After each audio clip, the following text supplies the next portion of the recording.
Okay. All right. Hi there, Roland Kerr, Area Manager, Lumenis Lasers. What we have here is what's called our Lumenis Pulse Moses technology holmium laser. Okay, so this is a holmium laser. Generally, will be used in urology for laser lithotripsy kidney stone cases, so kidney stones, bladder stones, ureter stones. Also for prostate cases, so any type of prostate vaporization, prostate enucleation. This holmium laser can be used. So while it's called Moses, again, principles, this is a holmium laser. So general laser safety, it's very important to have holmium laser safety signs. The wavelength of holmium is 2100 nanometers, so or 2.1 microns. So very important, again, have the proper laser safeties, holmium laser safety signs, window coverings, as well as holmium laser goggles protecting against the proper holmium wavelength for all of those individuals in the nominal hazard zone, which is considered the operating room. So anyone in the operating room needs to have proper holmium laser goggles. Some unique qualities to this laser. This laser runs on 50 and 220 volt 50 amp outlet, 50 amp power. Okay. Now we have these 50 amp outlets already installed here in the Weinberg OR. So you'll see these outlets hidden behind these little metal plates here, and this little type of hole in the wall that's protected via this little flap. Okay, and there's the outlet. Okay, and this is the large 50 amp plug that will be used to plug this laser in. You'll see on this plug there's a little arrow that says insert. So what you want to do is you want to align that little arrow with that also red indicator arrow on the plug. And so it takes a little while to get used to, but you want to line it up, push it in. You'll feel it push in all the way to the back, and then turn it to the right. As I try to here. There we go. And you'll feel it click into the right. Okay? Now it's nice and snug. It won't pull out, and that's when you know it's safely secured in there. Okay? Takes a few times to get used to, but it's pretty simple once you get the hang of it. Now, 2 steps to make sure we properly turn on this laser. You'll see this key here, okay? This is a key that essentially unlocks the laser. Now, when I insert the key and turn it to the right, it does not turn the laser on. It just unlocks the laser, okay? Very important to have this key turned to the right before you turn it on, because when you hit the on button in the front, that actually turns on the system. Having that key properly unlocked will also turn on the laser and not just the computer system. So once we have that key turned to the right, you have your power button here in the front. Okay? So you push this down and hold it down for about a second. The blue light indicator turns on, lets you know that the laser is powering on. Okay? Just a couple things in the front here.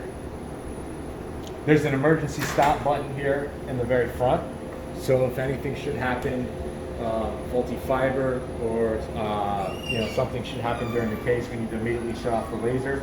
You want to hit that power button or hit that emergency stop button, and that'll shut down the laser right away. Okay?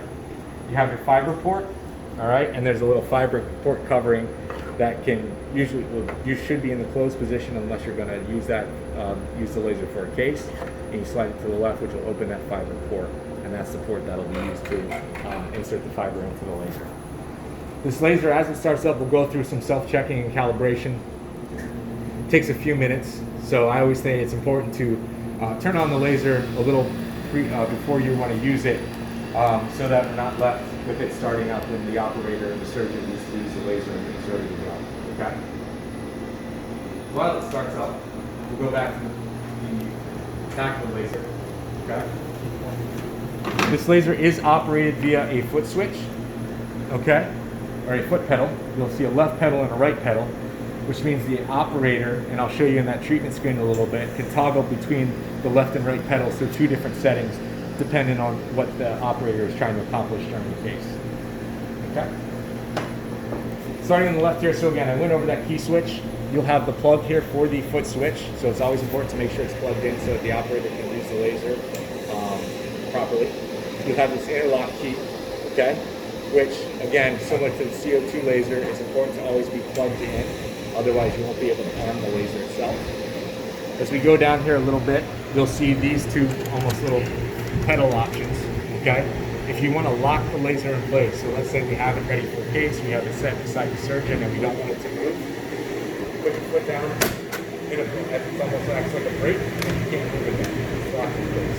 You want to unlock it, remove it, push down the part, and now it's able to be moved, okay? So that's almost like the brake. And then lastly, we have a circuit breaker right here, okay? Obviously, this circuit breaker is in the on position. If you flip it down, it's going to turn the laser off and prevent it from being operated and turned on. So if, for instance, you're having issues turning on the laser, it's not turning on, you want to make sure that this circuit breaker is turned up into the on position. Now that the laser is turned on, we go to the main screen right here, okay? So it says, again, urology, which will predominantly how this laser will be used, and you have a bunch of different settings, okay?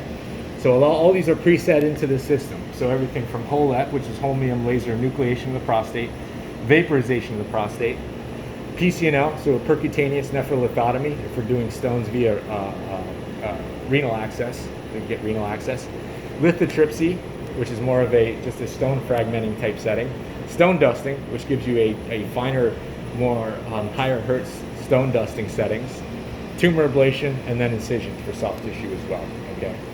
So again, let's say we have a stone case coming up and we're about to start a stone case and we go into what's called stone dusting, okay? This is where the dual pedal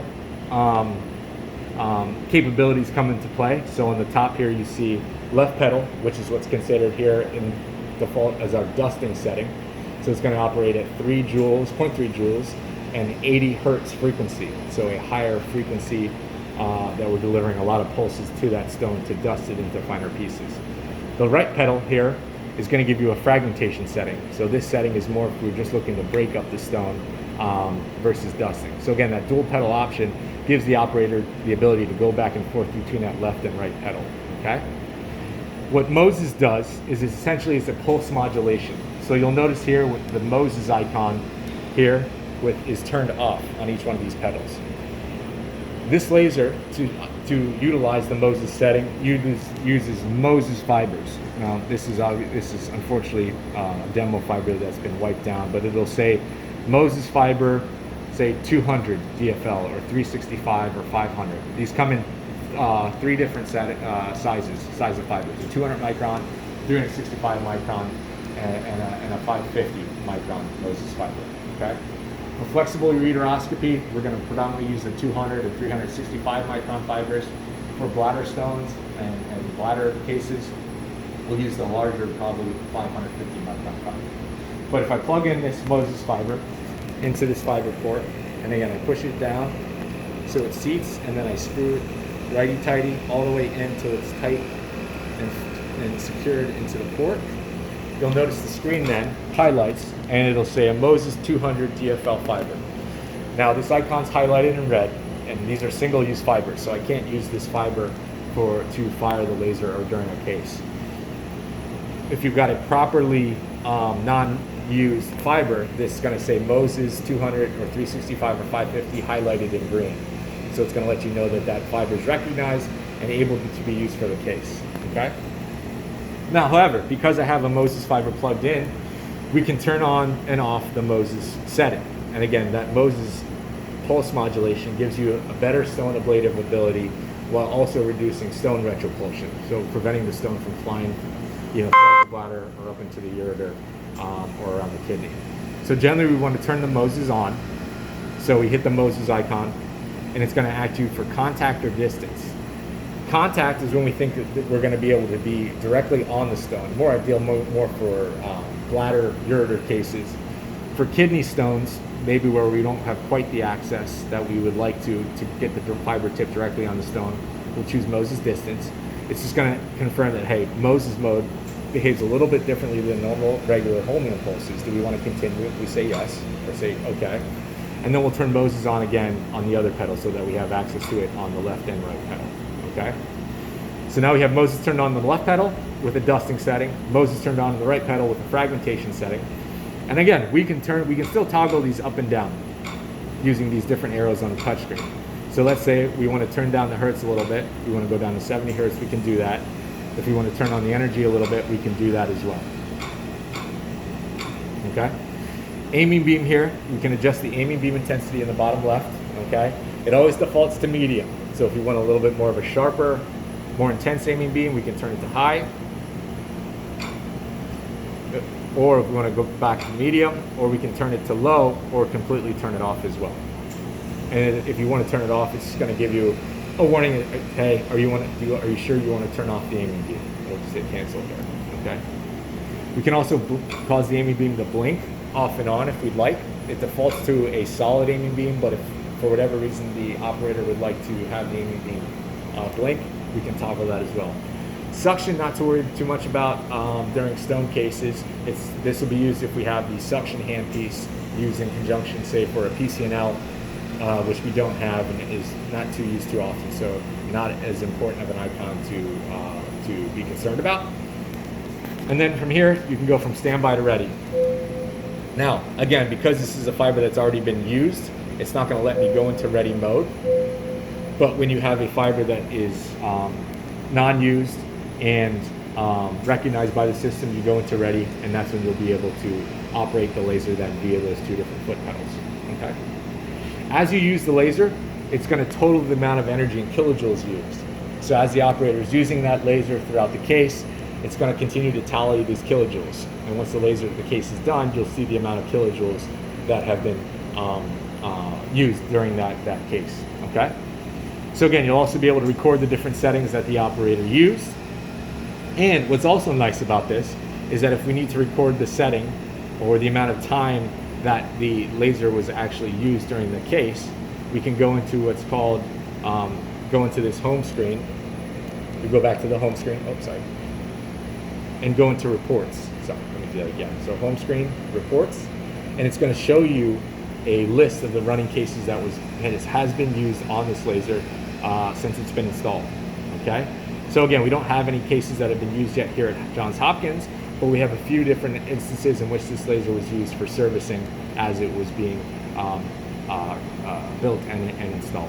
Okay, so you'll have access to all of these different reports. So it'll give you, the duration, obviously the urology specialty, what was the preset that was used, the total amount of energy used. Again, so that same number that was used to total from the treatment screen will be transferred here as well, and then the specific type of fiber. So again, all that will be available via the home screen and the reports setting. Okay. Let's say we want to adjust a few different things, such as the voice. So when you can actually when you go from standby to ready, it'll actually have a voice that'll tell you standby or ready. You can toggle the audio of the voice, the lasing sound. So it'll actually, as you're lasing, it's going to make a soft ping.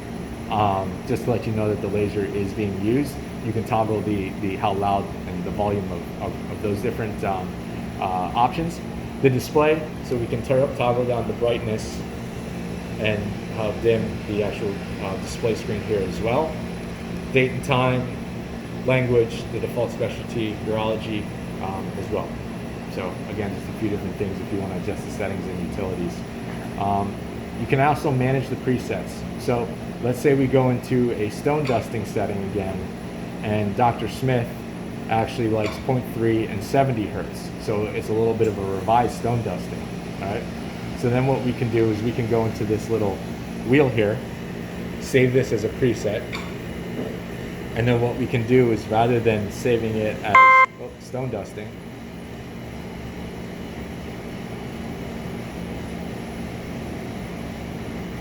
we can save this as Dr. Smith,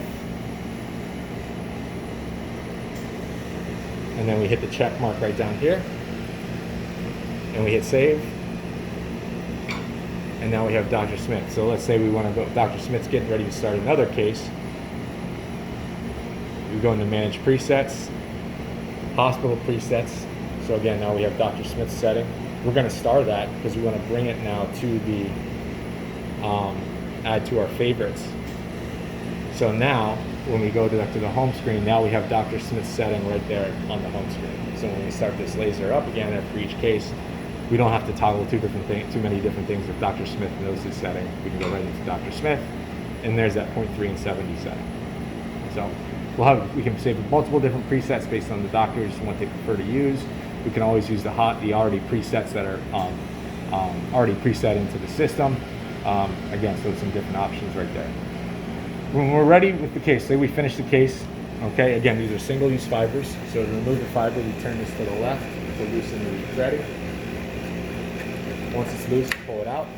Dispose of the fiber, either in normal disposable or say in a Sharps bag, depending on what you prefer. And then to turn off the laser, we actually have to turn it off similar to like a computer. So we'll hit shutdown. It's going to ask you to make sure you want to shut down the system, okay? And for this instance, we'll hit yes. And now it's going to start to shut down, okay? So it is a self-shutting down system once you hit those two icons. You don't need to hit this power button or anything like that. It takes about a couple minutes for it to cool down and shut down itself. So now the computer part is shut down. So this screen actually swivels around. Just like that. So oftentimes when you're shutting it down, it's starting to swivel to the back, push the screen down, and the laser is still shutting down. So you still hear it shut down for another 30 seconds, 45 seconds or so. Once it properly then shuts down, we can then unplug it from the 50 amp outlet, wrap the power cord here around this. And I'll actually show you here the foot pedal. So again, foot pedal, once we're done, wipe off the foot pedal, wrap the cord around, and you can hear now the laser shutting down.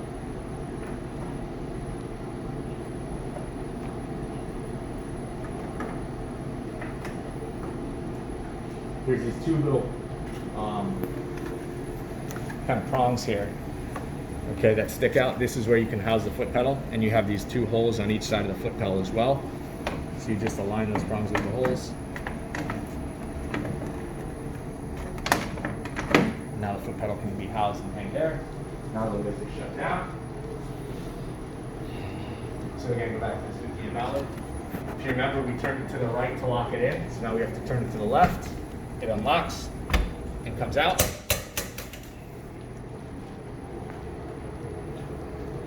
And then we just wrap the power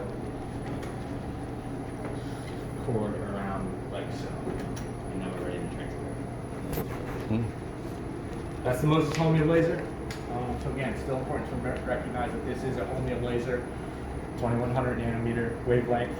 Proper Holmium laser safety precautions need to be taken place. But that's about it. Thank you.